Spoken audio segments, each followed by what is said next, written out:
നല്ലവനായ ദൈവത്തിന് നന്ദിയോടെ സ്തോത്രം ചെയ്യുന്നു. നാം പാപികളായിരിക്കുമ്പോൾ തന്നെ തൻ്റെ പുത്രനെ നമുക്കെല്ലാവർക്കും വേണ്ടി മരിക്കുവാൻ ഏൽപ്പിച്ചു തന്ന പിതാവായ ദൈവത്തിൻ്റെ സ്നേഹവായ്പകൾക്ക് മുമ്പിൽ ശിരസ് നമിക്കുകയാണ്. സ്തോത്രം. ദൈവ സ്നേഹം നാം നിരന്തരം നുകർന്നുകൊണ്ട് നമ്മുടെ ജീവിതം കഴിപ്പാൻ കർത്താവ് നമുക്ക് കൃപയേകുമാറാകട്ടെ എന്ന ദൈവത്തോട് പ്രാർത്ഥിക്കുന്നു.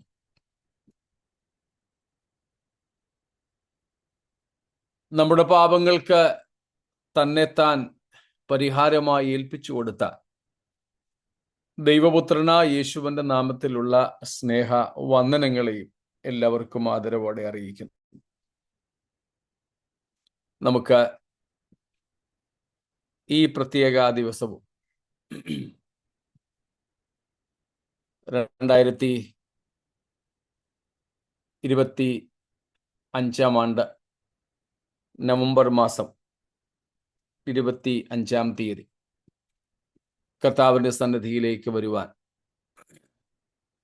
ദൈവം കൃപയും അവസരവും നൽകിയതോർത്ത് ദൈവത്തെ സ്തുതിക്കുന്നു, സ്തോത്രം ചെയ്യുന്നു. കർത്താവിന് മഹത്വം.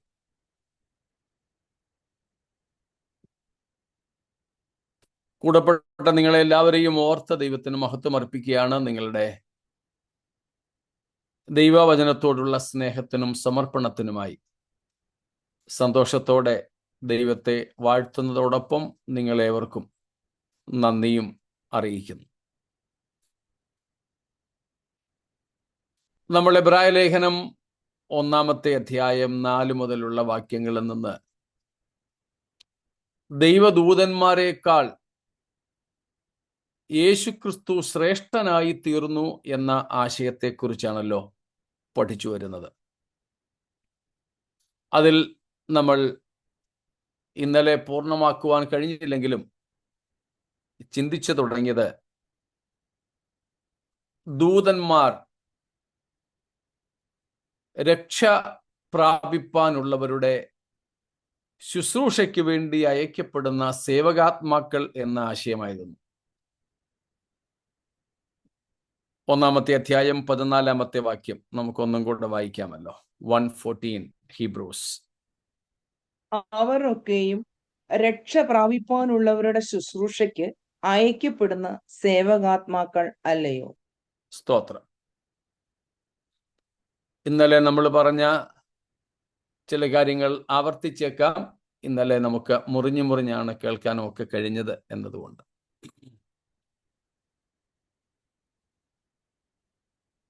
നമ്മളിവിടെ യേശുക്രിസ്തുവിന്റെ ശ്രേഷ്ഠതയാണ് കാണുന്നത്. 4 വാക്യത്തിൽ അത് ആരംഭിച്ചിരിക്കുന്നു. ദൈവദൂതന്മാരെക്കാൾ യേശുക്രിസ്തു ശ്രേഷ്ഠൻ. Jesus is superior to the heavenly angels.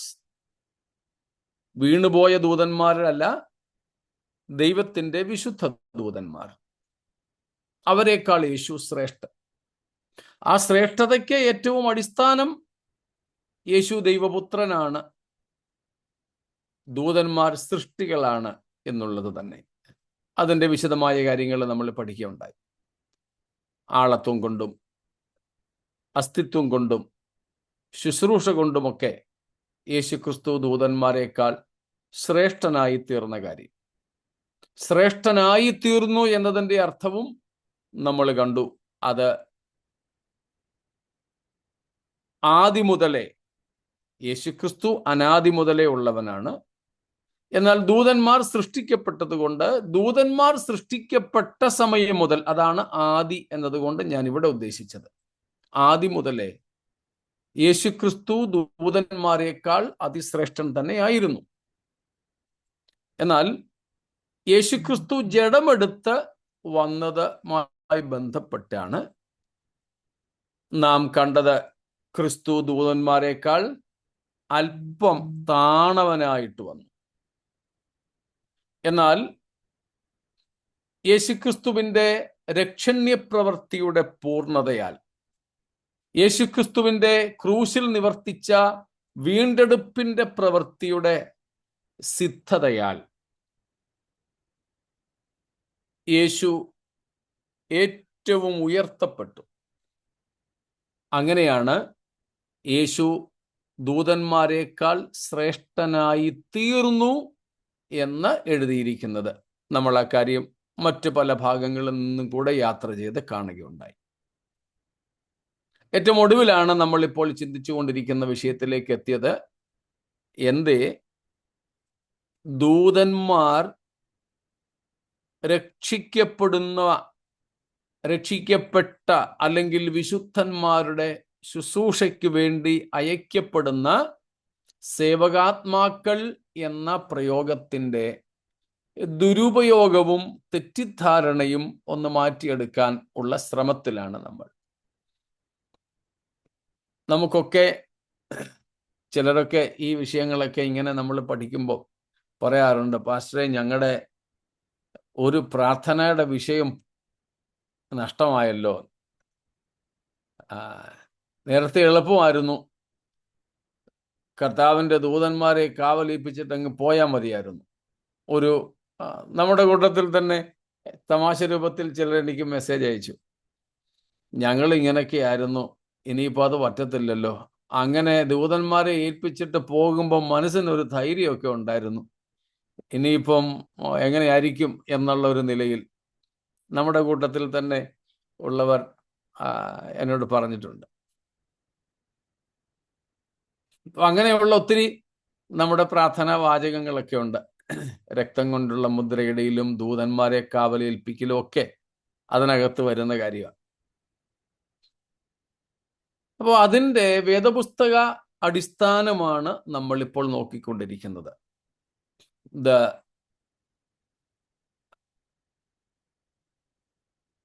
Ministering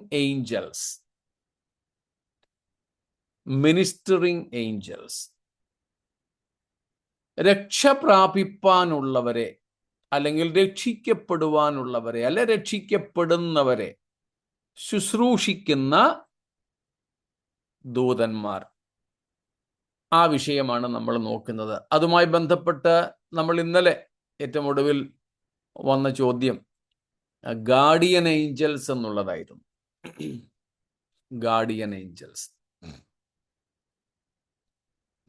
അപ്പം ആ വിഷയങ്ങളിലേക്ക് നമ്മൾ നമ്മുടെ ശ്രദ്ധയെ ഒന്നും കൂടെ കൊണ്ടുപോവുകയാണ്. നമ്മൾ ഇതുവരെ പഠിച്ചത് ഒന്നുകൂടെ ക്രോഡീകരിച്ചു പറയാം. ദൈവത്തിന് ധാരാളം ദൂതന്മാരുണ്ട്. അവരുടെ സംഖ്യ എണ്ണമറ്റതാണ്. 1000 10,000 അതിൻ്റെ അർത്ഥം അത് ഹരിച്ചു ഗുണിച്ചു നോക്കാനല്ല, എണ്ണമറ്റ. നമ്മളെ സംബന്ധിച്ചാണ് എണ്ണമറ്റതെന്ന് പറയുന്നത്, ദൈവത്തെ സംബന്ധിച്ചല്ല. ഒരുപക്ഷെ ദൂതന്മാരെക്കാൾ കൂടുതലായിരിക്കും നക്ഷത്രങ്ങൾ. ആ നക്ഷത്രങ്ങളെ പോലും ദൈവം പേര് ചൊല്ലി വിളിക്കുന്നു. ഒരു കാര്യം കൂടെ പറയുന്നുണ്ട്, സംഖ്യാക്രമത്തിൽ അവയെ പുറപ്പെടുവിക്കുന്നു. അതെ, ആ 2 പദങ്ങൾ എന്നെ വളരെ ആകർഷിച്ചിട്ടുള്ളതാണ്.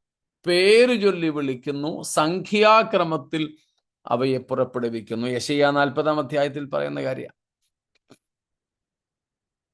പോലീസുകാർക്കും ഒക്കെ ഓരോ നമ്പർ ഉണ്ടെന്നാ പറയുന്നത്. ഇപ്പോഴൊക്കെ എനിക്ക് തോന്നുന്നു പേരാ വിളിക്കുന്നത്. നേരത്തെയൊക്കെ ഞാൻ കേട്ടിട്ടുണ്ട് പോലീസുകാർക്ക് ഇന്ന നമ്പർ എന്ന് വിളിക്കുമ്പോഴത്തേക്കിന് അവർ വരും. ഇപ്പോഴും കാണും, ഇപ്പോഴും ഉണ്ട് നമ്പർ പട്ടാളക്കാർക്ക്. ഞാൻ പട്ടാളക്കാർക്കിടയിൽ പ്രവർത്തിച്ചിട്ടുണ്ട്. അപ്പം അവർക്ക് നമ്പറൊക്കെ ഉണ്ട്. നല്ല നമ്പർ വെച്ചല്ല അവരെ വിളിക്കുന്നതെന്ന് എനിക്ക് തോന്നുന്നത്. എന്തോ പണ്ട് നമ്മുടെ നാട്ടിലൊക്കെ പോലീസുകാരെ നമ്പർ വെച്ച് വിളിച്ചാണ് ഞാൻ അറിഞ്ഞിട്ടുള്ളത്. പിന്നെ നാടകത്തിലും സിനിമയിലും ഒക്കെ അങ്ങനെയുള്ള ഡയലോഗുകളും കേട്ടിട്ടുണ്ട്. ഏതായാലും ശരി, ഇപ്പം നമ്മുടെ സ്കൂളിലൊക്കെ ആണെങ്കിൽ റോൾ നമ്പറുണ്ട്, കുട്ടികൾക്ക് റോൾ നമ്പറുണ്ട്. അങ്ങനെയാണ് പേർ വിളിക്കും നേരം കാണും എൻ പേരും എന്നൊക്കെ നമ്മൾ പാട്ടുപോലും പാടുന്നത്. ആ ഒരു പശ്ചാത്തലത്തിലാണ്. അപ്പോൾ എണ്ണമറ്റ നമ്മളെ സംബന്ധിച്ച്, ശാസ്ത്രജ്ഞന്മാരെ സംബന്ധിച്ച്, ശാസ്ത്രലോകത്തെ സംബന്ധിച്ച് എണ്ണമറ്റ താരാഗണങ്ങൾ, നക്ഷത്രങ്ങൾ, ആകാശഗംഗ, നക്ഷത്ര ഗാലക്സികൾ എന്നൊക്കെ തന്നെ പറയുന്നത് എണ്ണമറ്റതാ. ഇത്രയുണ്ടെന്നൊന്നും ശാസ്ത്രജ്ഞന്മാർക്ക് തീർത്തു പറയാൻ പറ്റില്ല. സ്തോത്രം.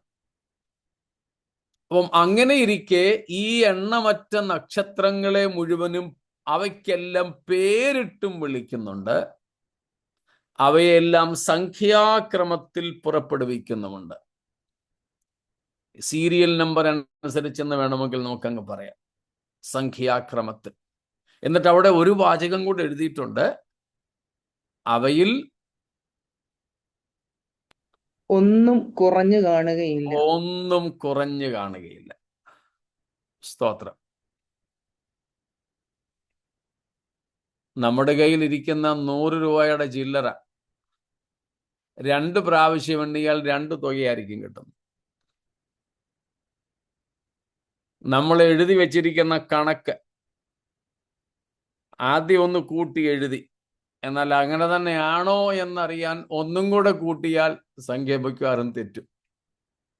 പലരുടെയും സ്ഥിതി ഇതാ. എല്ലാവർക്കും അങ്ങനെ ആകണമെന്നില്ല, പലരുടെയും സ്ഥിതി ഇതാ. പക്ഷേ ദൈവം ഇവയെ പേർ വിളിക്കുമ്പോഴും, നക്ഷത്രങ്ങളെ സംഖ്യാക്രമത്തിൽ പുറപ്പെടുവിക്കുമ്പോഴും അവയിൽ ഒന്നുപോലും കുറഞ്ഞു കാണുകയില്ല, മിസ്സാകത്തില്ല, തെറ്റത്തില്ലെന്നർത്ഥം. അപ്പം നക്ഷത്രങ്ങളെ ഇങ്ങനെ പേര് വിളിച്ചും സംഖ്യാക്രമത്തിലും പുറപ്പെടുവിക്കുന്ന ദൈവത്തിന് ദൂതന്മാരുടെയും എണ്ണം അറിയാം എന്ന് പറയാനാണ് ഇത്രയും ഞാൻ പറഞ്ഞത്. പക്ഷെ നമ്മളെ സംബന്ധിച്ച് ദൂതന്മാരുടെ സംഖ്യ പറഞ്ഞാൽ എണ്ണമറ്റതെന്ന് പറയാനേ പറ്റൂ, അസംഖ്യമെന്നേ പറ്റൂ. സ്തോത്രം. ദൈവത്തിൻ്റെ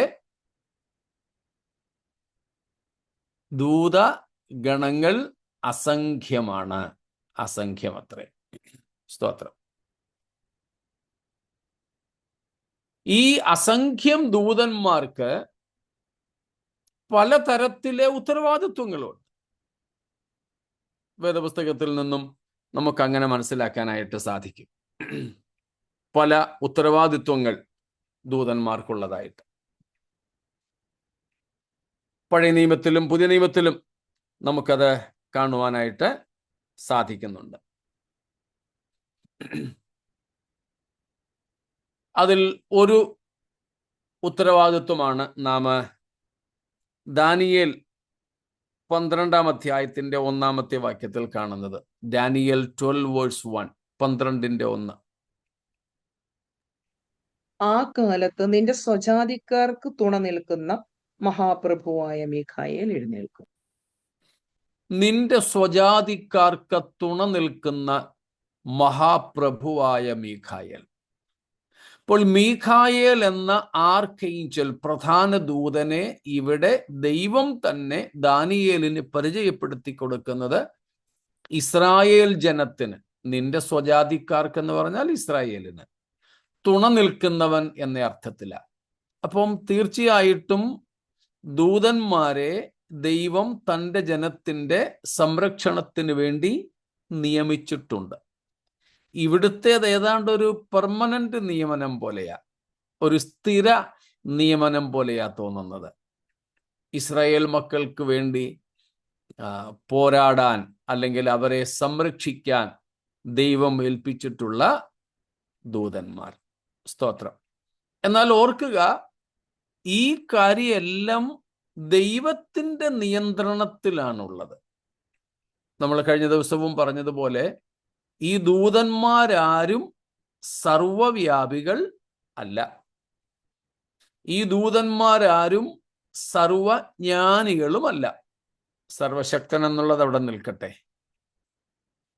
സർവവ്യാപികളും സർവജ്ഞാനികളുമല്ലാത്തത് കൊണ്ട് നമ്മുടെ ആവശ്യങ്ങൾ എന്തൊക്കെയാണെന്ന് മുൻകൂട്ടി അറിയുവാൻ ദൂതന്മാർക്ക് കഴിയുമോ ഇല്ലയോ? ഇല്ല, കഴിയുന്നില്ല. കഴിയത്തില്ല. അവർക്കറിയത്തില്ല. അവർ സർവജ്ഞാനികളല്ല. അവർക്കും അറിയത്തില്ല, സാത്താനും അറിയത്തില്ല. സർവജ്ഞാനിയായിട്ടുള്ളവൻ, ഒംനീഷ്യന്റ് ആയിട്ടുള്ളത് ദൈവം മാത്രമാണ്. അതുകൊണ്ട് ഒരു ദൂതനെ നമ്മുടെ സംരക്ഷണത്തിനാക്കി വച്ചിരിക്കുന്നു എന്ന് പറഞ്ഞാൽ നമുക്ക് സംഭവിപ്പാനിരിക്കുന്ന കാര്യങ്ങളെക്കുറിച്ചുള്ള മുന്നറിവൊന്നും അവർക്കില്ല. അതുപോലെ തന്നെ അവരെ സർവവ്യാപികളും അല്ല. അതുകൊണ്ട് ഒരു ദൂതനെ എനിക്ക് വേണ്ടി ദൈവം നിയമിച്ച് എൻ്റെ അടുക്കൽ വന്നാൽ ആ ദൂതന് നിങ്ങളുടെ ആരുടെയും സഹായം ചെയ്യാനായിട്ട് സാധ്യമല്ല. അതുകൊണ്ടാണ് 10-ാമത്തെ അധ്യായത്തിൽ, ദാനിയേൽ 10-ാമത്തെ അധ്യായത്തിൽ ദാനിയേലിന്റെ 21 ദിവസത്തെ പ്രാർത്ഥന നമുക്ക് കാണാം. ഗബ്രിയേൽ സന്ദേശവുമായിട്ട് വന്നു, ദൂതുമായിട്ട് ദാനിയേലിന്റെ അടുക്കൽ വന്നു. എന്നിട്ട് പറഞ്ഞു, എനിക്ക് എളുപ്പം പോണം. കാര്യം എന്താ? ഞാന് മീഖായേലിനെ അവിടെ വിട്ടിട്ട വന്നേക്കുന്നത്. എളുപ്പം എനിക്ക് തിരിച്ചു ചെല്ലണം. സർവവ്യാപിയായിരുന്നെങ്കിൽ രണ്ടിടത്തും ഒരുപോലെ ഈ ഗബ്രിയേലിന് നിൽക്കാമായിരുന്നു. സർവവ്യാപിയായിരുന്നു ദൂതനെങ്കിൽ പാഴ്സി രാജ്യത്തിന്റെ പ്രഭു അദ്ദേഹത്തെ തടഞ്ഞാലും ദാനിയേലിന്റെ അടുക്കൽ വരാൻ അദ്ദേഹത്തിന് തടസ്സം ഉണ്ടാവത്തില്ലായിരുന്നു. അപ്പോൾ ദൂതന്മാരുടെ പരിമിതികളും കൂടെ നാം മനസ്സിലാക്കണം. ദൂതന്മാരാരും സർവശക്തരോ സർവവ്യാപികളോ സർവജ്ഞാനികളോ അല്ല. പിന്നെ ഈ ഗുണഗണങ്ങളെല്ലാം ഉള്ളത് നമ്മുടെ ദൈവത്തിന് മാത്രമാണ്.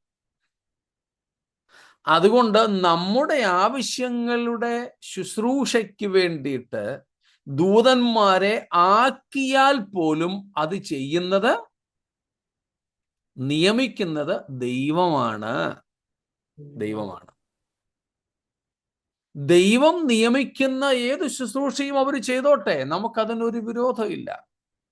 പക്ഷേ ഇന്ന് നാം കാണുന്നത് ഒരു ദൂത സന്ദർശനം ഇവിടെ ഉണ്ടാകുമെന്നൊക്കെ പറഞ്ഞ് വലിയ ബഹളം ഉണ്ടാക്കുന്നതാണ് നമുക്ക് പ്രശ്നം. ഈ കഴിഞ്ഞ ദിവസവും, എനിക്ക് തോന്നുന്നു കഴിഞ്ഞ ഞായറാഴ്ചത്തേതാണെന്ന്, ഈ കഴിഞ്ഞ ഞായറാഴ്ച മിനിയാന്നത്തേതാണെന്നാണ് എൻ്റെ ഓർമ്മ.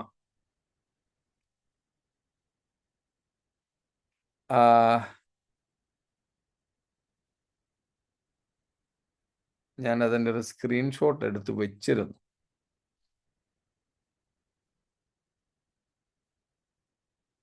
ഞായറാഴ്ചത്തേതാ. എക്സ്പെക്ട് ഏഞ്ചലിക് വിസിറ്റേഷൻ എന്നും പറഞ്ഞുകൊണ്ട് റൂഫസ് ഇതൊന്ന് ജസ്റ്റ് ഒന്ന് കാണിച്ചു തരുമോനെ.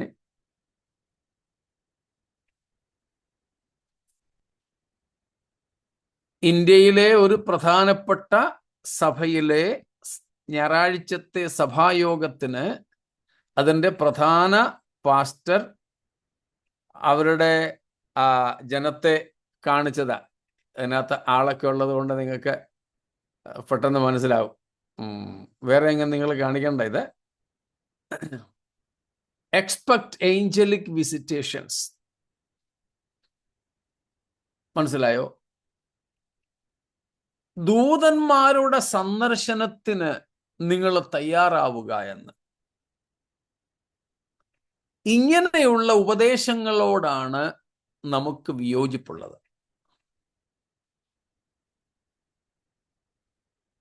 ദൈവം തൻ്റെ ദൂതന്മാരെ തൻ്റെ ജനത്തിൻ്റെ ഏതുവിധ സഹായത്തിനും ദൈവഹിതപ്രകാരം അയക്കാം. അത് വേദപുസ്തകം പറയുന്നു. പഴയ നിയമത്തിലെ ധാരാളം ദൃഷ്ടാന്തങ്ങൾ നമ്മൾ കണ്ടു. 91 സങ്കീർത്തനത്തിൽ പറയുന്ന കാര്യവും നമ്മൾ പറഞ്ഞും സംശയം ചോദിച്ചും ആ കാര്യവും മനസ്സിലാക്കി. പുതിയ നിയമത്തിലേക്ക് വരുമ്പോൾ ഈ ഏഞ്ചലോളജി, തിയോളജിയില് ബൈബിൾ സ്കൂൾ പഠനത്തിൽ ദൂതശാസ്ത്രം, ഭൂതശാസ്ത്രം വേറെയുണ്ട്, ഡീമനോളജി വേറെയുണ്ട്. ദൂതശാസ്ത്രം, ഏഞ്ചലോളജി എന്ന ഒരു ശാസ്ത്രശാഖയുണ്ട്. ഈ ദൂതശാസ്ത്രം പഠിക്കുമ്പോൾ, അല്ലെങ്കിൽ ഈവൻ ക്രിസ്റ്റോളജി, ക്രിസ്തുശാസ്ത്രം പഠിക്കുമ്പോഴും angelic ministry in relation with Jesus Christ എന്നൊരു ഭാഗം പഠിക്കാറുണ്ട്. യേശു ക്രിസ്തുവിന്റെ ജീവിതവും ശുശ്രൂഷയുമായി ബന്ധപ്പെട്ട ദൂതന്മാരുടെ ശുശ്രൂഷ എന്നൊരു ഭാഗമുണ്ട്. നമുക്കതറിയാം. യേശുവിന്റെ ജനന വാർത്ത, യേശു ക്രിസ്തു ജനിക്കാൻ പോകുന്നു എന്ന വർത്തമാനം മറിയയെയും യോസേഫിനെയും ദൈവം അറിയിച്ചത് ദൂതനെ വിട്ട. മറിയ ഗർഭിണിയാകാൻ പോകുന്നെന്ന് മറിയയോടും മറിയയിൽ ഉൽപ്പാദിതമായത് വിശുദ്ധ പ്രജയാണ് എന്ന് യോസേഫിനോടും അറിയിച്ചത് ദൂതനാണ്. യേശുക്രിസ്തുവിന്റെ ജനനത്തിന് ശേഷം ആട്ടിടയന്മാരോട് ആദ്യത്തെ ക്രിസ്തുമസ് സന്ദേശം അറിയിച്ചതും ദൂതന്മാര് തന്നെ. യേശുക്രിസ്തുവിന്റെ 40 ദിവസ ഉപവാസത്തിനും പിശാചിനാൽ പരീക്ഷിക്കപ്പെട്ടതിനും ശേഷം നാം കാണുന്നു, പിശാച് യേശുവിനെ വിട്ടുപോയ ശേഷം ദൂതന്മാർ അവനെ ശുശ്രൂഷിച്ചു. ദൂതന്മാർ യേശുവിനെ ശുശ്രൂഷിച്ചു. ഗെതസമനയിൽ യേശുക്രിസ്തു രക്തം വിയർത്ത് പ്രാർത്ഥിച്ചു. അതേ തുടർന്നും നമ്മൾ വായിക്കുന്നു, യേശുവിനെ ശക്തീകരിക്കുവാൻ ദൈവം ദൂതനെ അയച്ചു. പിന്നെ യേശുവിന്റെ ഉയർത്തെഴുന്നേൽപ്പുമായി ബന്ധപ്പെട്ടും സ്വർഗാരോഹണവുമായി ബന്ധപ്പെട്ടും ദൂതന്മാരുടെ ശുശ്രൂഷകൾ നമുക്കറിയാം. അതല്ലാതെ യേശുക്രിസ്തു മനുഷ്യനായി ഭൂമിയിൽ ജീവിച്ചപ്പോൾ തന്നെ കർത്താവിന്റെ പരീക്ഷാ സമയത്തും ക്രിസ്തുവിന്റെ ഗെതസമനയിലെ രക്തം വിയർക്കുന്ന പ്രാർത്ഥനാ വേളയിലും യേശുവിനെ ശുശ്രൂഷിച്ചത് ദൂതന്മാരാണ്. യേശു, ദൈവപുത്രനായ യേശു തൻ്റെ മനുഷ്യത്വത്തിൽ വന്ന സമയത്ത്, അപ്പോൾ പറഞ്ഞു വന്നത്, ദൂതന്മാരുടെ ശുശ്രൂഷ പുതിയ നിയമത്തിലും നമുക്ക് കാണാം. മനുഷ്യരോടുള്ള ബന്ധത്തിൽ പത്രോസിനെ ജയിലിൽ നിന്ന് പുറത്തു കൊണ്ടുവന്നത് കർത്താവിൻ്റെ ഒരു ദൂതൻ. പൗലോസ് 14 ദിവസങ്ങളായിട്ട് സൂര്യനെ കാണാതെ കടലിൽ അലഞ്ഞപ്പോൾ ദൈവം തൻ്റെ ദൂതനെ അയച്ച് തന്നോട് സംസാരിച്ചു എന്ന് പൗലോസ് പറയുന്നുണ്ട്. കൊർന്നൊല്യോസിന്റെ ജീവിതത്തിലും ദൂതന്റെ ശുശ്രൂഷ നമ്മൾ കാണുന്നുണ്ട്. അപ്പോൾ ഈ നിലകളിൽ പുതിയ നിയമത്തിലും നമുക്ക് ദൂതന്മാരുടെ ശുശ്രൂഷകളെ കാണാം. അതൊന്നും നമ്മൾ നിഷേധിക്കുന്നില്ല. പക്ഷേ 2 കാര്യങ്ങളാണ് പ്രധാനമായും നാം നിഷേധിക്കുന്നത്. ഒന്ന്, expecting or anticipating an angelic visitation in our spiritual lives. നമ്മുടെ ജീവിതത്തിൽ ഒരു ദൂത സന്ദർശനത്തിനായുള്ള കാത്തിരിപ്പ് നമുക്ക് അങ്ങനെ ഒന്ന് ആവശ്യമില്ല എന്ന് പറയുന്നത്. ആവർത്തിക്കട്ടെ, അത് ആവശ്യമെങ്കിൽ ആവശ്യാനുസരണം ദൈവം ദൂതനെ വിട്ടോളും. പക്ഷേ നമുക്കവിടെ ദൂതന്റെ സാന്നിധ്യമോ ശുശ്രൂഷയോ അല്ല പ്രധാനം. സ്തോത്രം. അതിനേക്കാൾ പ്രാധാന്യം അർഹിക്കുന്നത് കർത്താവ് നമ്മോടൊപ്പമുണ്ട് എന്നുള്ളതും, നമ്മുടെ ആവശ്യങ്ങൾ നമ്മുടെ ദൈവം അറിഞ്ഞ്, ദൂതന്മാരെങ്കിൽ ദൂതന്മാർ, മനുഷ്യരെങ്കിൽ മനുഷ്യർ, അവരെ നമുക്ക് വേണ്ടി ദൈവം നിയമിക്കും എന്നുള്ളതുമാണ്. സ്തോത്രം. അത്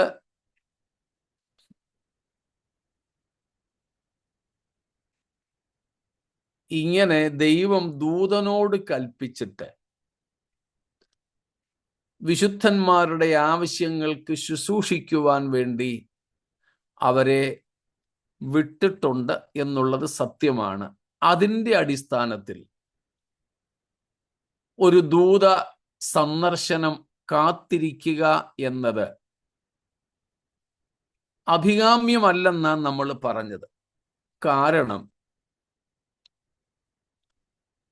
ദൈവം കൽപ്പിച്ചിട്ട് പ്രവാചകന്റെ അടുക്കൽ കാക്ക വന്നുപോയി.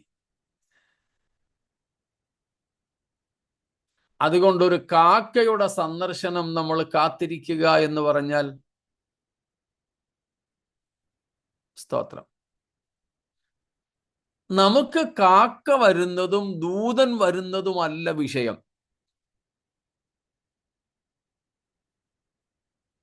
ഇന്ന് ഞാൻ ശ്രദ്ധിച്ച ഒരു കാര്യം, യോനായുടെ ചരിത്രത്തിൽ ഒരു ആവണക്ക് ചെടി കിളിച്ചു. എന്നിട്ട് അവിടെ പറയുന്നു, ദൈവം പുഴുവിനോട് കൽപ്പിച്ചിട്ട് പുഴു വന്നത് കുത്തിക്കളഞ്ഞു. അപ്പൊ ദൈവം പുഴുവിനോടെങ്കിൽ പുഴുവിനോട് കൽപ്പിക്കുന്നേ, ദൈവം ദൂതനോടെങ്കിൽ ദൂതനോട് കൽപ്പിക്കും, കാറ്റുകളോടെങ്കിൽ കാറ്റുകളോട്, തീയോടെങ്കിൽ തീയോട്, കൽമഴയോടെങ്കിൽ കൽമഴയോട്. It is not who comes or what comes, who serves, but the important thing is who commands, who controls, who sends. ആര് വന്നു, ആര് ശുശ്രൂഷിച്ചു എന്നുള്ളതല്ല വിഷയം, ആര് അയച്ചിട്ടു വന്നു എന്നുള്ളതാണ്. നമ്മുടെ വിഷയങ്ങളിൽ ഇടപെടുന്നത് ദൂതനാണോ ദൈവമാണോ? ദൈവം കൽപ്പിച്ചിട്ട് ദൂതൻ ഇടപെടുന്നേ ഉള്ളൂ. സ്തോത്രം. അതേ കാര്യം തന്നെ പ്രകൃതി ശക്തികളെ കൊണ്ടും ദൈവം നമ്മുടെ ജീവിതത്തിൽ ചെയ്യാം.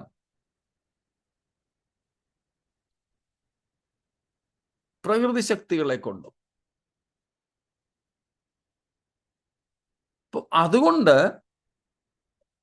ഇന്നത്തെ ഒരു ദൂത സന്ദർശനം നിങ്ങൾ കാത്തിരിക്കുക എന്ന് പറയുന്ന, അത് പ്രതീക്ഷിക്കുക എന്ന് പറയുന്ന, കർത്താവേ ദൂതനെ അയക്കണമേ എന്ന്, എൻ്റെ വിഷയത്തിൽ അയക്കണമേ എന്ന് പറയുന്ന പ്രാർത്ഥനയുടെ ആവശ്യമില്ലെന്നാണ് നമ്മൾ കഴിഞ്ഞ ദിവസങ്ങളിൽ പറഞ്ഞത്. ദൈവത്തോട് നമുക്ക് പ്രാർത്ഥിക്കാം നമ്മുടെ വിഷയങ്ങളിൽ ഇടപെടാൻ. അതെങ്ങനെയെന്ന് നമ്മൾ ദൈവത്തിന് ആലോചന പറഞ്ഞു കൊടുക്കേണ്ട ആവശ്യമൊന്നുമില്ലെന്നായി പറഞ്ഞ്. സ്തോത്രം. അത് ദൈവം നേരിട്ടിടപെടട്ടെ, അല്ല ദൂതനെയാണെങ്കിൽ ദൂതനെ വിടട്ടെ, മനുഷ്യരെയെങ്കിൽ മനുഷ്യരെ വിടട്ടെ, എങ്ങനെയുമാകട്ടെ. സ്തോത്രം.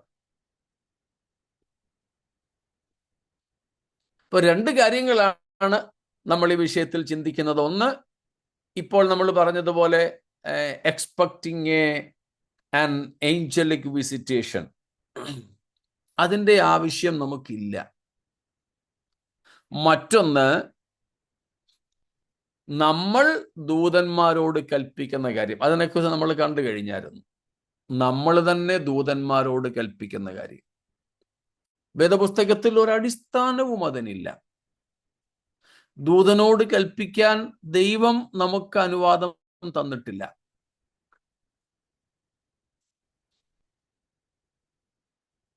ഞാൻ കഴിഞ്ഞ ദിവസം ഗുജറാത്തിന് പോയ കാര്യം നിങ്ങൾക്കറിയാമല്ലോ. എന്നെ വിളിച്ച സഭക്കാരാണ് എനിക്ക് ടിക്കറ്റും എല്ലാം എടുത്ത് തന്നത്. പോകുന്ന ചിലയിടത്ത് അങ്ങനെ ചെയ്യാറുണ്ട്, ചിലരങ്ങനെ ചെയ്യാറില്ല. ഞാൻ തന്നെ ടിക്കറ്റ് എടുത്താ പോകുന്നത്. ഇവരേതായാലും എന്നോട് പറഞ്ഞു ടിക്കറ്റ് എടുത്ത് തരാം. അപ്പോൾ കഴിഞ്ഞ വർഷം ട്രെയിനിനാണ് ഞാൻ പോയത്, ഇതേ സഭയിൽ തന്നെ ഇതേ സമയത്ത്. അപ്പോൾ ഈ പ്രാവശ്യം എന്നെ വിളിച്ചപ്പോൾ അവർ ചോദിച്ചു, ഞങ്ങള് ഫ്ലൈറ്റ് ടിക്കറ്റ് എടുക്കാൻ ആഗ്രഹിക്കുന്നത്, പാസ്റ്റർക്ക് പ്രശ്നമില്ലല്ലോ. ഞാൻ പറഞ്ഞു നിങ്ങളുടെ ഇഷ്ടം, നിങ്ങൾ ടിക്കറ്റ് തരികയാണോ നിങ്ങളുടെ ഇഷ്ടം. അങ്ങനെ അവര് ഫ്ലൈറ്റ് ടിക്കറ്റ് എടുത്തു. ഞാൻ കരുതിയത് ഞാൻ പോയ പട്ടണത്തിൽ എയർപോർട്ടുണ്ട്, അവിടേക്കായിരിക്കുമെന്ന്. അങ്ങനെയാണെങ്കിൽ സൗകര്യമാണല്ലോ, നമ്മുടെ മീറ്റിംഗ് മുടങ്ങാതെയും കൂടി ഇരിക്കും. ട്രെയിനിന് പോയാൽ ഒരു രാത്രി എനിക്ക് യാത്ര ചെയ്തേ പറ്റൂ. അതുകൊണ്ടും കൂടെ ഞാൻ അതിന് സമ്മതം മൂളി. പക്ഷെ ടിക്കറ്റ് എടുത്തു കഴിഞ്ഞാണ് അറിഞ്ഞത് ആ പട്ടണത്തിലല്ല, ആ സിറ്റിയിൽ എയർപോർട്ട് ഇല്ല. അവിടുന്ന് ഏതാണ്ട് 100 ചില്ലുവാനും കിലോമീറ്റർ, ഏതാണ്ട് 2.5 മണിക്കൂർ ദൂരെയുള്ള ഒരു സ്ഥലത്തെ എയർപോർട്ടിലേക്കാണ്. ഇനിയിപ്പോൾ ടിക്കറ്റ് എടുത്തു ക്യാൻസൽ ആക്കണമെങ്കിൽ ഏകദേശം പൈസ മുഴുവൻ പോകും. എന്നാൽ അങ്ങനെ ആകട്ടെ എന്ന് വിചാരിച്ചു. ഏതായാലും ഞാൻ കഴിഞ്ഞ ആഴ്ച ആ എയർപോർട്ടിൽ ചെന്ന് ഇറങ്ങി. രാവിലെ ഇറങ്ങിയത്. ഇറങ്ങി ലഗേജിന് വേണ്ടി നിൽക്കുമ്പോൾ തന്നെ ആ പട്ടണത്തിൽ എയർപോർട്ടിനടുത്ത് ഞാൻ ശുശ്രൂഷിക്കുന്ന സംഘടനയുമായി, പ്രസ്ഥാനവുമായി ബന്ധപ്പെട്ട ഒരു ചർച്ചും പാസ്റ്ററും ഉണ്ട്. അദ്ദേഹം ഇതിനു മുമ്പ് ഇവിടെ ഞങ്ങളുടെ ഈ ഡിസ്ട്രിക്റ്റിലായിരുന്നു. അപ്പൊ ഞാൻ അദ്ദേഹത്തെ ഒന്ന് വിളിച്ചു. അപ്പൊ പറഞ്ഞു, ഈ പാസ്റ്റർ ഇവിടെ വന്ന് ഒരു ചായയൊക്കെ കുടിച്ചിട്ട് വാ. എനിക്കന്ന് നല്ല ജലദോഷമായിട്ടിരിക്കുക. ഒരു ചായ കിട്ടിയാൽ, ഇച്ചിരി ചൂടുവെള്ളമെങ്കിലും കിട്ടിയാൽ വലിയ ഉപകാരം എന്നും പറഞ്ഞിരിക്കുക. അതുകൊണ്ടൊന്ന് പോയി ഒരു ചായ കുടിക്കണമെന്ന് എനിക്കുണ്ട്. എന്നാ വിളിക്കാൻ വന്നിരിക്കുന്നത്, അവരെ വിളിക്കാൻ വിട്ടത് ഒരു ടാക്സിക്കാരനെ. ഞാൻ പോകുന്ന ചർച്ചിലെ യോഗം കണ്ടിന്യൂസ് നടന്നുകൊണ്ടിരിക്കുന്നത് കൊണ്ട് അവരാരും വന്നില്ല. എന്നോട് നേരത്തെ പറഞ്ഞു, ടാക്സിക്കാരൻ്റെ കാര്യങ്ങളൊക്കെ പറഞ്ഞു. ഞാൻ ഏതായാലും ഈ എൻ്റെ കൂട്ടുകാരൻ പാസ്റ്ററോട് പറഞ്ഞു, ഏതായാലും എന്നെ വിളിക്കാൻ വന്നിരിക്കുന്നവരോടൊന്ന് പറഞ്ഞു നോക്കട്ടെ, അവർ കൊണ്ടുവരുന്നെങ്കിലല്ലേ പറ്റുള്ളൂ, അവർക്ക് മറ്റെന്തെങ്കിലും പ്രശ്നമുണ്ടോ. ഏതായാലും വന്നപ്പോൾ ഈ ടാക്സിക്കാരൻ, ഞാൻ അയാളോട് പറഞ്ഞു, ഇതുപോലെയാ, പോകുന്ന വഴിക്ക് ഒരു 1.5 കിലോമീറ്റർ അകത്തോട്ട് കയറിയാൽ മതി. അകത്തോട്ടല്ല, ആ റോഡിൽ നിന്ന് ഒന്ന് സ്ലിപ്പ് റോഡിലേക്ക് കയറിയാൽ മതി. 1.5-3 കിലോമീറ്റർ എക്സ്ട്രാ. ഞാൻ പറഞ്ഞു, അങ്ങേയറ്റം പോയാൽ ഒരു 10 മിനിറ്റ് അവിടെ ചെന്ന് അവരെ ഒന്ന് കണ്ടു ഒരു ചായ കുടിക്കുന്ന താമസം. പക്ഷേ അയാൾ പറഞ്ഞു, ഇത് കമ്പനിയുടെ ടാക്സിയാണ്, ഞാൻ സ്വന്തം ഓടിക്കുന്നതല്ല, ഇത് കമ്പനിക്ക് ഓടുന്ന വണ്ടിയാണ്. ഇതിൽ GPS ഘടിപ്പിച്ചിട്ടുണ്ട്. എനിക്ക് കമ്പനിയുടെ മുതലാളി അല്ലെങ്കിൽ അതിൻ്റെ മാനേജർ തന്നിരിക്കുന്ന റൂട്ട് വിട്ടു പോകാൻ പറ്റത്തില്ല. റൂട്ട് വിട്ടുപോയാൽ എന്നോട് ചോദ്യം വരും. നേരത്തെ പെർമിഷൻ എടുത്ത് എനിക്ക് ഫോൺ ചെയ്ത് കാര്യങ്ങൾ അയാളെ ധരിപ്പിച്ച് അദ്ദേഹം അനുവദിച്ചാൽ മാത്രമേ ഈ മെയിൻ റൂട്ടിൽ നിന്ന് അല്പമെങ്കിലും അങ്ങോട്ടും ഇങ്ങോട്ടും മാറാൻ പറ്റൂ. നിങ്ങൾക്ക് ചായ കുടിക്കണമെങ്കിൽ പോകുന്ന വഴിക്ക് ചായക്കടന്ന് ഞാൻ നല്ല ചായ മേടിച്ചു തരാം, അയാൾ എന്നോട് പറയാ. ഞാൻ പറഞ്ഞു, എനിക്ക് ചായ കുടിക്കുന്നതല്ല, എൻ്റെ സ്നേഹിതനെ ഒന്ന് കാണുന്നതാ. ആ വണ്ടി എന്നെ കൊണ്ടുപോകാൻ വേണ്ടിയാണ് വിട്ടിരിക്കുന്നത്. അതിൻ്റെ മുഴുവൻ ചാർജും ചെലവും വഹിക്കുന്നത് എന്നെ വിളിച്ച ആതിഥ്യമരുളുന്ന സഭയാ. ഇതൊക്കെയാണെങ്കിലും പല പ്രാവശ്യം പറഞ്ഞു നോക്കിയെങ്കിലും അയാൾ ആ 1.5 കിലോമീറ്റർ കൂടുതൽ ഓടി ആ ഒരു വീട്ടിലൊന്ന് വന്ന് ഒരു ചായ കുടിക്കുന്നതിന്, സ്നേഹിതനെ കാണുന്നതിന് അനുവദിച്ചില്ല. കാരണം തന്നെ അയച്ച മറ്റൊരു അധികാരിയുണ്ട്, അയാളുടെ അനുവാദം കൂടാതെ ഇത് പറ്റില്ല. കാര്യം സന്ദേശം കിട്ടിക്കാണുമല്ലോ. സ്തോത്രം. ഇതുപോലെ നമ്മുടെ ശുശ്രൂഷയ്ക്ക് വേണ്ടിയിട്ട് ദൂതന്മാരെ അയക്കും, സംശയമില്ല. നമ്മൾ തെളിവ് ഇപ്പൊ കണ്ടു കഴിഞ്ഞു. ദൂതന്മാരെ അയക്കുന്നത് ദൈവമാണ്. ഈ അയക്കപ്പെടുന്ന ദൂതന്മാരോട് ഈ ഒരു കിലോമീറ്ററും കൂടെ എന്നോടൊന്ന് കൂടെ വരണേ, എൻ്റെ കൂട്ടുകാരനുണ്ട് ഇവിടെ എന്ന് പറഞ്ഞാൽ അവർക്ക് പറ്റത്തില്ല.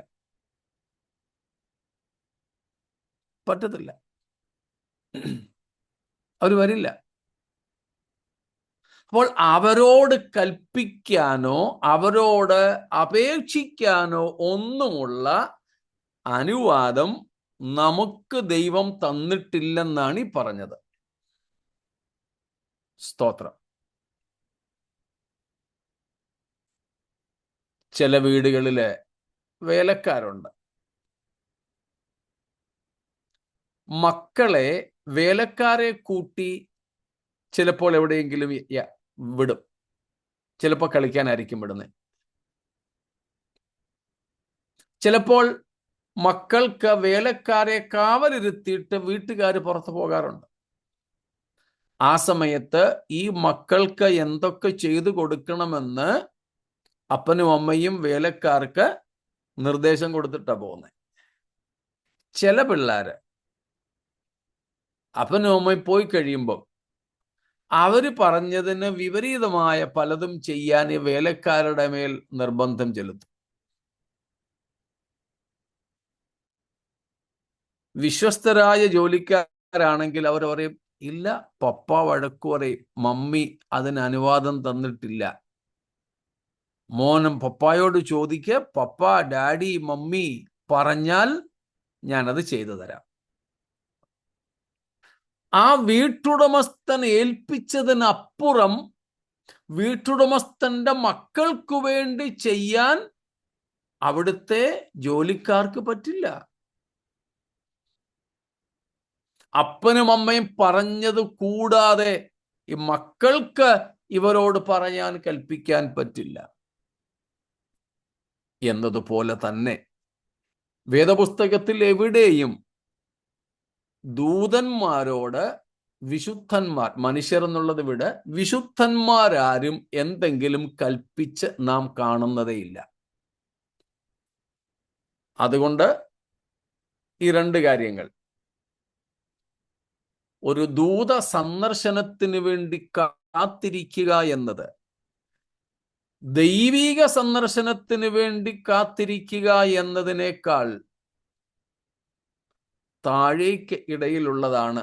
അതുകൊണ്ട് നമുക്ക് ദൂത സന്ദർശനത്തിനായിട്ടല്ല കാത്തിരിക്കേണ്ടത്, ദൈവ സന്ദർശനത്തിന് വേണ്ടിയാണ്. അത് നമുക്ക് വേണമെങ്കിൽ പറയാം, expect an encounter with God. സ്തോത്രം. മോശ കാത്തിരുന്നു, അല്ലേ? ദൈവത്തിന്റെ സന്ദർശനത്തിനായി. ദൈവം തന്നെ പറഞ്ഞു, നീ അവിടെ ആ ഗുഹയിൽ കാത്തിരിക്കാൻ. സ്തോത്രം. ദൈവം പറഞ്ഞു, നീ ഈ മലമുകളിലേക്ക് കയറി വാ.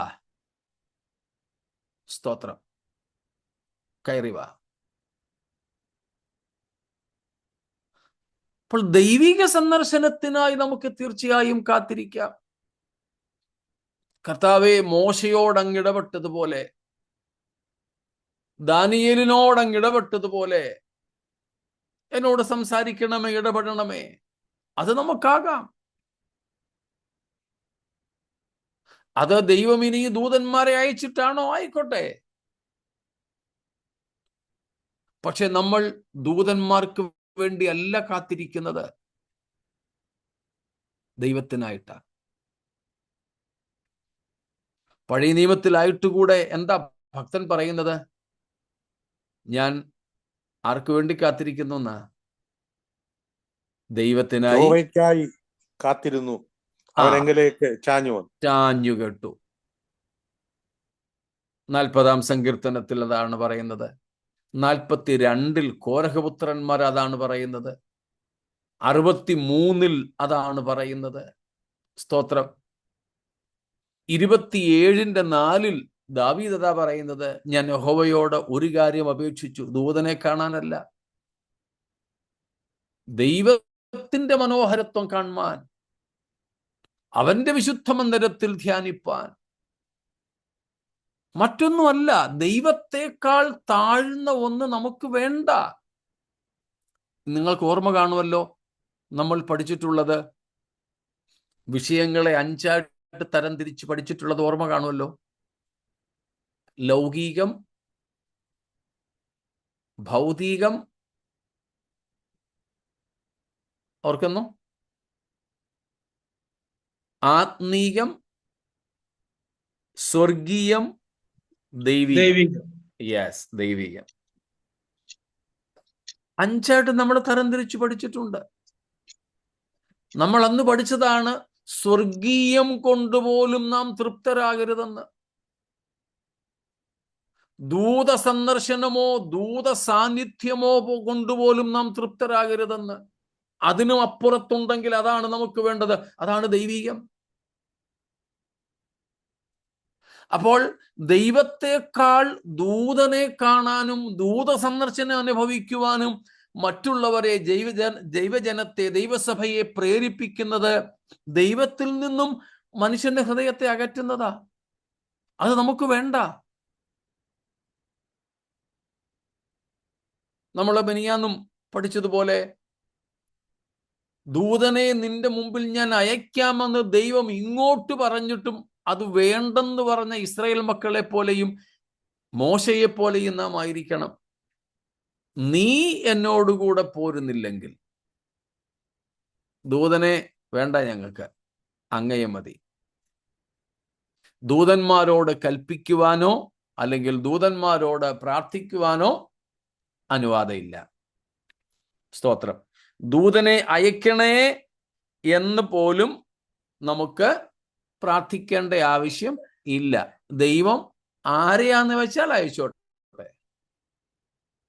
കാറ്റാകാം അയക്കുന്നത്, മഴയാകാം അയക്കുന്നത്, മഴയെന്ന് മഴയെ ആകാം അയക്കുന്നത്, കാർമേഘത്തെ ആകാം അയക്കുന്നത്. അത് ആരെയും ദൈവം അയച്ചോട്ടെ, എന്തിനേയും അയച്ചോട്ടെ. ദൈവം അയക്കുന്നത് എന്തോ നമുക്കത് മതി. അപ്പൊ ദൈവത്തോട് നമ്മുടെ വിഷയങ്ങളിൽ ഇടപെടാൻ നമുക്ക് ദൈവത്തെ പ്രാർത്ഥിക്കാം, തീർച്ചയായിട്ടും.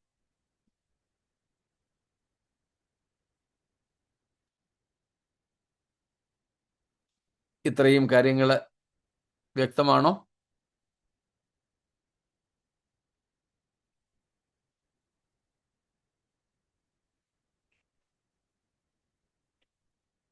എന്തെങ്കിലും പരാമർശങ്ങളോ ചോദ്യങ്ങളോ ഖണ്ഡനങ്ങളോ എന്തെങ്കിലും ഉണ്ടെങ്കിൽ ആയിക്കോട്ടെ. എന്നിട്ട് അവിടെ പല ദൂതന്മാർ വന്നോ ആ കഴിഞ്ഞ സൺഡേയിലെ പ്രയറിന്? വരാറുണ്ടെന്ന് അവര് പറയുന്നേ. വരാറുണ്ട്, സ്വർഗത്തിൽ കറങ്ങാൻ കൊണ്ടുപോകാറുണ്ടെന്നൊക്കെ അവര് പറയുന്നേ. ഇപ്പൊ നടന്നുകൊണ്ടിരിക്കുക. അത്രയും ഭക്തി നമുക്കില്ലാത്തതുകൊണ്ടായിരിക്കാം. ആകാം ഒരു പക്ഷേ.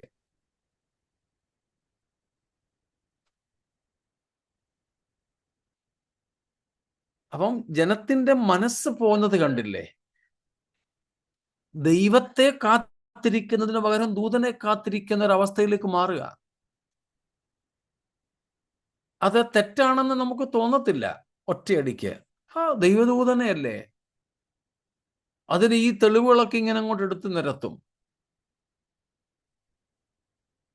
പക്ഷേ അതിൻ്റെ അസലായ അവസ്ഥയിൽ സംഭവിക്കുന്നത് ദൈവത്തെ കൊതിക്കുന്നതിന് പകരം ദൂതനെ ആഗ്രഹിക്കുന്ന അവസ്ഥയിലേക്ക് മാറും. അല്ല, അതൊരു ദുരുപദേശമില്ലേ പാസ്റ്ററെ? ആന്നു, തീർച്ചയായിട്ടും ദുരുപദേശം. അത് പാടില്ലാത്തതാ.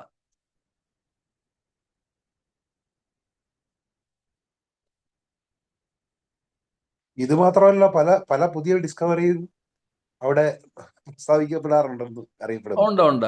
അങ്ങനെയുള്ള ഒത്തിരി സംഗതികളുണ്ട് അവിടെ. അല്ല, അവരുടെ അവിടെ മിക്കവാറും ഏലിയൻസ് ഒക്കെ വരുന്നുണ്ടെന്ന് പറഞ്ഞു കേട്ടിട്ടുണ്ട്. ആ, അതെ അതെ, ഏലിയൻസിന്റെ ആൾക്കാരാ.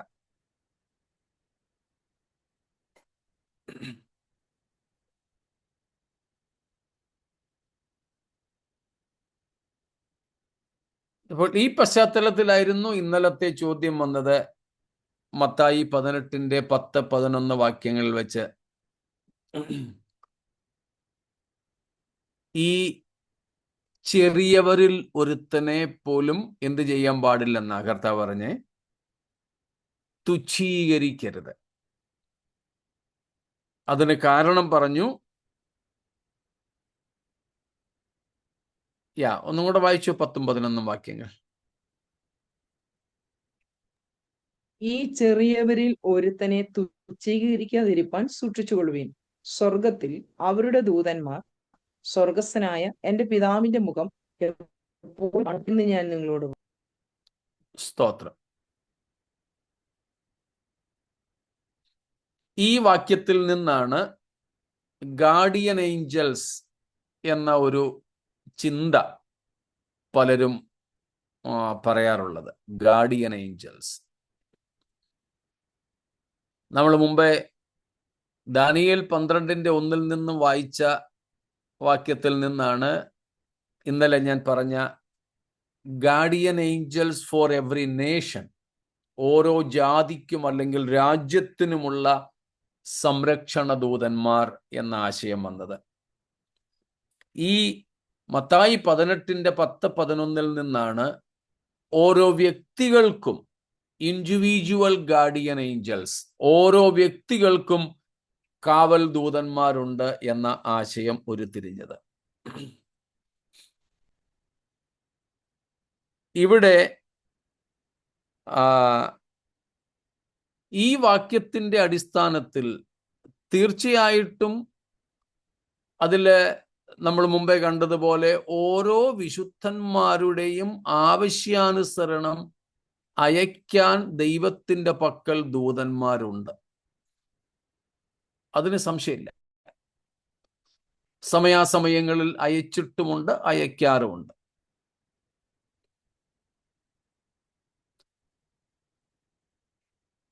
എന്നാൽ ഒരാൾക്ക്, ഒരു രക്ഷിക്കപ്പെടുന്നയാൾക്ക് പെർമനന്റ് ആയിട്ടൊരു ദൂതനുണ്ടോ ഇല്ലയോ എന്ന് വേദപുസ്തകാടിസ്ഥാനത്തിൽ നമുക്ക് പറയാനായിട്ട് തെളിവുകളൊന്നുമില്ല. ഇവിടെ പറയുന്നുണ്ട് അവരുടെ ദൂതന്മാർ. ആ അവരുടെ ദൂതന്മാർ എന്നതിൻ്റെ അർത്ഥം ഒരാൾക്ക് വേണ്ടി സ്ഥിരമായി നിയമിക്കപ്പെട്ട ഒരു ദൂതനാണോ അല്ലയോ എന്നതിന് നമുക്ക് തെളിവുകളില്ല. അവരുടെ ദൂതന്മാർ, അതിൽ അർത്ഥം നമുക്ക് ഇത്രയേ മനസ്സിലാക്കാൻ പറ്റുള്ളൂ. ഓരോ വിശുദ്ധനെയും സേവിക്കേണ്ടതിന്, ആവശ്യാനുസരണം അയക്കപ്പെടേണ്ടതിന് ദൈവത്തിന്റെ പക്കൽ ദൂതന്മാരുണ്ട്. അത് ഈ വാക്യാടിസ്ഥാനത്തിലും പൊതുവേയും നമുക്ക് മനസ്സിലാക്കാം. എന്നാൽ സ്ഥിരമായി എൻ്റെ കൂടെ ഇന്നയാളിന് വേണ്ടി നിയമിച്ചിരിക്കുന്നു, വിയോ വർഗീസിന് വേണ്ടി ഇത്ര ദൂതന്മാർ, എപ്പോഴും 24 മണിക്കൂറും 12 മാസവും, അതായത് രക്ഷിക്കപ്പെട്ട് കഴിഞ്ഞാൽ അല്ലെ രക്ഷിക്കപ്പെടുന്ന നേരം മുതൽ ഇവരാണ് പിന്നെ എൻ്റെ കൂടെ എപ്പോഴും ഉള്ളത്. അപ്പൊ എൻ്റെ കൂടെ എനിക്ക് വേണ്ടി അവരെ നിയമിക്കപ്പെട്ടത് കൊണ്ട് വേറെ ആരുടെയും ശുശ്രൂഷയ്ക്ക് അവർ അയക്കപ്പെടാൻ പറ്റുകയില്ല. കാരണം മുമ്പേ പറഞ്ഞത് തന്നെ, അവർ സർവ്വവ്യാപികളല്ല. അപ്പം എൻ്റെ കൂടെ നിന്ന് അവർക്ക് മാറാനൊക്കത്തില്ല എങ്കിൽ പിന്നെ മറ്റൊരാളിനെ സേവിക്കാൻ അവർക്ക് പറ്റുകയില്ല. അപ്പം ഓരോരുത്തർക്കും സ്ഥിരമായി പെർമനന്റ് ആയിട്ട് ഇതുപോലെ ഗാർഡിയൻ ഏഞ്ചൽസിനെ ദൈവമാക്കിയിട്ടുണ്ടോ ഇല്ലയോ എന്ന് ബൈബിളിൽ നിന്ന് നമുക്ക് തെളിവുകളൊന്നുമില്ല. പാസ്റ്ററെ, അപ്പോൾ അവര് സ്വർഗസ്ഥനായ എൻ്റെ പിതാവിന്റെ മുഖം എപ്പോഴും കാണുന്നു എന്ന് പറയുമ്പോൾ they are stationed near God, not in earth എന്നുള്ളതല്ലേ? Of course. അപ്പം പെർമനന്റ് ആയിട്ട് ഒരാളെ നിയമിച്ചിട്ടുണ്ടോ എന്നത് സംശയാസ്പദമാണ്. അതിൽ തന്നെ 2 കാര്യങ്ങൾ ഇനി ഉണ്ടെന്നിരിക്കട്ടെ.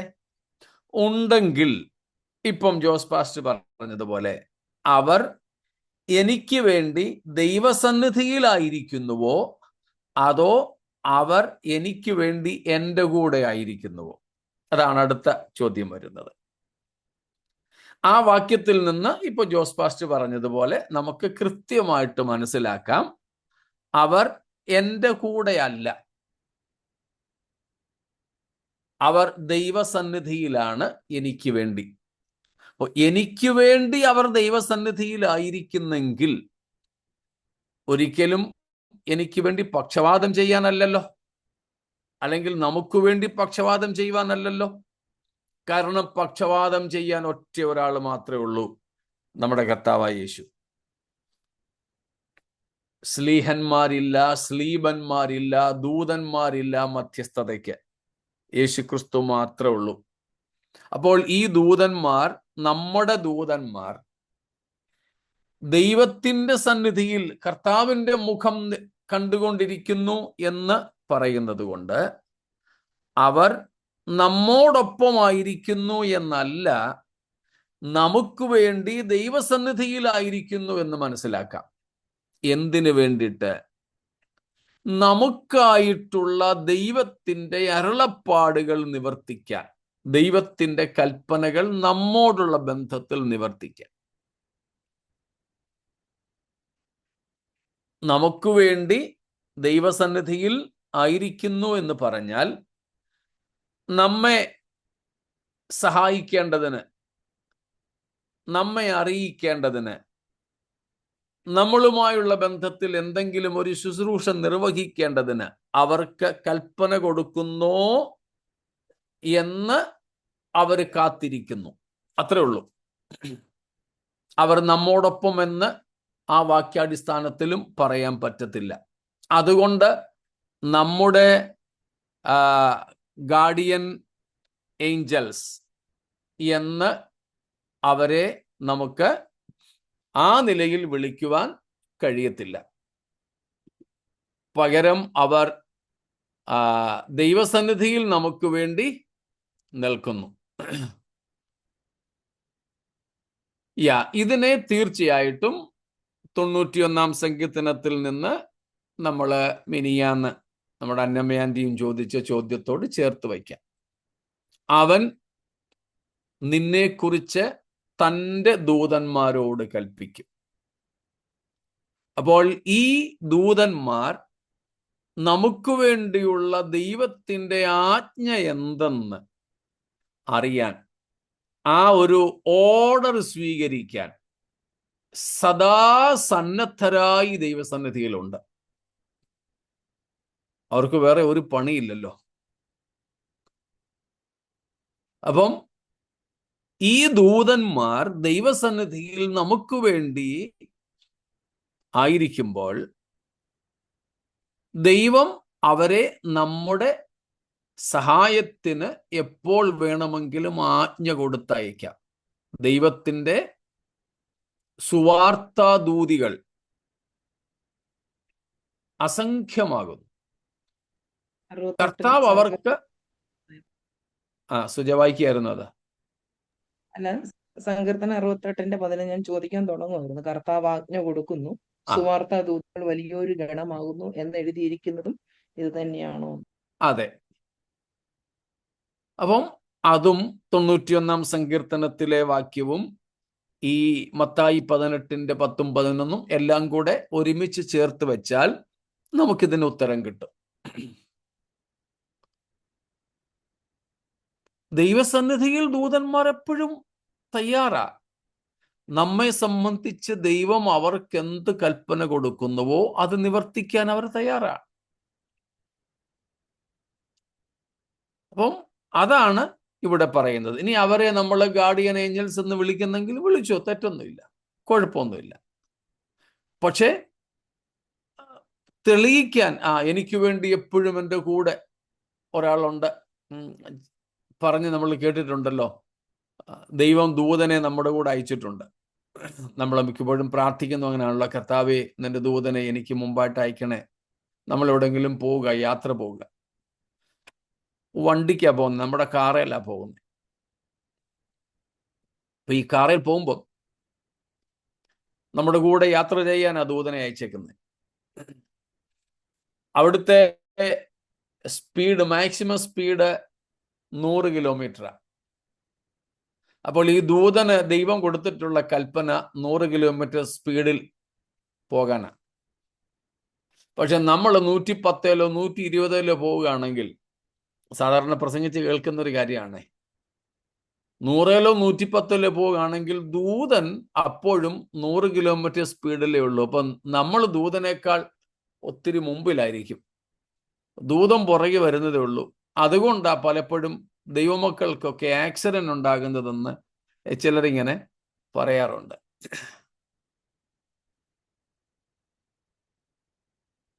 അത് പറഞ്ഞു കേൾക്കുന്ന ഒരു കാര്യം ഞാൻ ഇവിടെ പ്രസ്താവിച്ചു എന്നേ ഉള്ളൂ. എപ്പോഴും നമ്മോട് കൂടെ സഞ്ചരിക്കാനായിട്ട് സ്ഥിരമായി നിയമിച്ച ദൂതന്റെ സാന്നിധ്യത്തെക്കുറിച്ച് നമുക്ക് തിരുവെഴുത്തിൽ കാണാൻ പറ്റില്ല. എന്നാൽ ഈ വാക്യങ്ങളിലൊക്കെ അടിസ്ഥാനത്തിൽ സമയാസമയങ്ങളിൽ നമ്മെ സഹായിക്കുവാൻ ദൈവം തൻ്റെ ദൂതന്മാരോട് കൽപ്പിക്കും. അതിന് ഇഷ്ടം പോലെ ദൂതന്മാർ ദൈവസന്നിധിയിലുണ്ട്, സദാ ഒരുങ്ങി നിൽക്കുകയാണ്.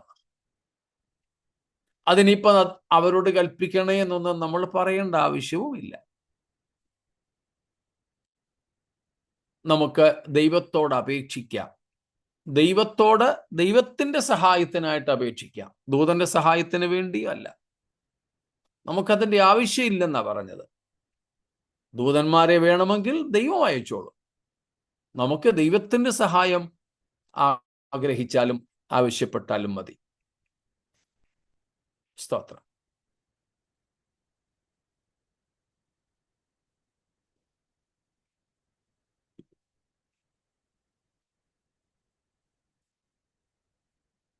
ഇത്രയും വ്യക്തമായിട്ടുണ്ടാവുമല്ലോ.